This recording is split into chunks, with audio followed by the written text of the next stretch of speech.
تو جس سے عشق ہوتا ہے، محبت ہوتا ہے، اس جیسا پھر انسان بننا چاہتا ہے، اور ویسا بننے کے لیے کوشش نہیں کرنی پڑتی، خود بخود دل کرتا ہے بننے کے لیے. اسی طرح کوئی فلم ڈراموں میں اگر کسی کی کوئی ہیروئن ہیرو وہ اچھا لگتا ہے تو جس کو وہ اچھا لگتا ہے وہ ویسا بننے کی کوشش کرتا ہے، پوری کوشش کرتا ہے.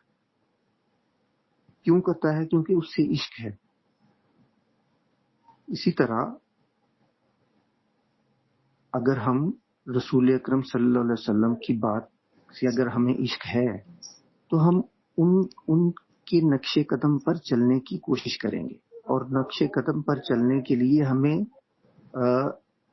تکلیف دہ مرحلے سے نہیں گزرنا پڑے گا. جیسے محبت سے ان کی بات پر عمل ہوتا ہے، ویسے جیسے ایک عام بچہ کٹنگ کرواتا ہے، چاہے ساری دنیا اسے کہے تو باندر لگ رہا ہے، وہ کہتا ہے نہیں، جس سے مجھے عشق ہے اس کی ایسی ہے، میں نے بھی ویسی ہی کرنی ہے.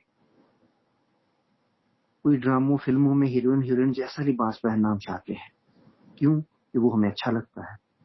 تو اچھا لگنے رسول اکرم صلی اللہ علیہ وسلم سے عشق، اللہ سے عشق ہے، اللہ سے عشق، رسول اکرم سے عشق ہے. سب سے پہلے ان کی بات سے عشق ہوگا کہ ان کی بات کیا ہے، جو ان کی بات ہے اس کے مطابق زندگی گزارنا. جب ان کی بات سے عشق ہوگا تو ان کی ذات سے بھی پھر عشق ہوگا. جب عشق ہو جائے کسی ذات سے تو پھر عمل تردد سے یا تکلیف سے نہیں ہوتا، محبت سے ہوتا ہے اور خود بخود ہوتا ہے. بس اتنی سی بات تھی کہ عشق کیسے ہوتا ہے، عشق کیسے ہوتا ہے. اور یہ دو طرح سے ہے، ایک تو تحریری شکل میں آپ کا فرمان موجود ہے قرآن و سنت کی شکل میں.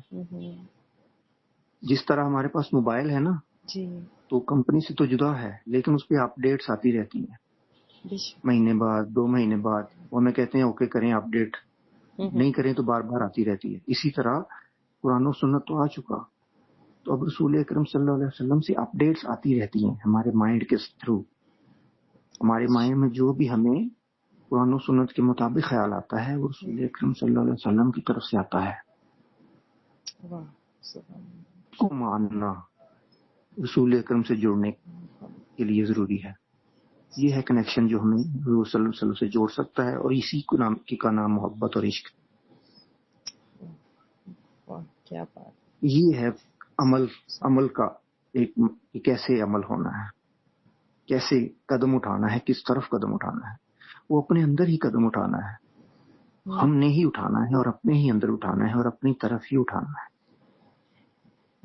یہ ہے قدم جو اللہ کی طرف اٹھنا ہے، کہ جو آئے مائنڈ میں نیک خیال اس کو نہیں جانے دینا، اس کو ویسے ہی عمل کرنا ہے، چاہے بظاہر ہمیں اس کا نقصان ہی نظر آ رہا ہو لیکن وہ بھلائی کا ہو، پکی بات قرآن و سنت کے مطابق ہو، کسی کو نقصان پہنچانے کے لیے نہ ہو، کسی کی چگلی اس طرح کا نہ ہو، کسی کی کوئی غرور تکبر کا معاملہ نہ ہو، اس طرح کا نہ ہو، بھلائی کا ہو، کسی کی اس میں بھلائی ہو، اللہ رسول کے کسی فرمان پر عمل ہو، ایسا خیال مائنڈ میں آتا ہے. اس کے ساتھ ایک اور بھی آتا ہے، وہ کہتا ہے نہ کر چھوڑ پرا. دو خیال، یہ ہے ہماری پہچان، ایک خیر کا، ایک شر کا، نیکی کا اور برائی کا. تو ہم نے ہمیشہ نیکی کی طرف جانا ہے. تو نیکی کا خیال جب بھی آئے گا وہ حضور اکرم کی طرف سے آئے گا ہمیں، جو برائی کا آئے گا وہ شیطان کی طرف سے آئے گا.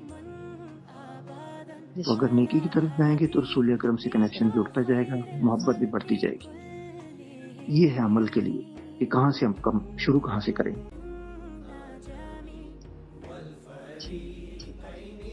ٹھیک ہے، اجازت ہے. بہت شکریہ شرد بھائی، بہت شکریہ. اور رضا آپ کا بھی، معصومہ آپ کا بھی بہت شکریہ، نعیم بھائی کا بھی. بہت اچھا رہا ماشاءاللہ. 2 گھنٹے سے 2.5 گھنٹے سے زیادہ ہو گئے ہمارا. جی الحمدللہ. 2 گھنٹے 36 منٹ 40 منٹ. الحمدللہ. جی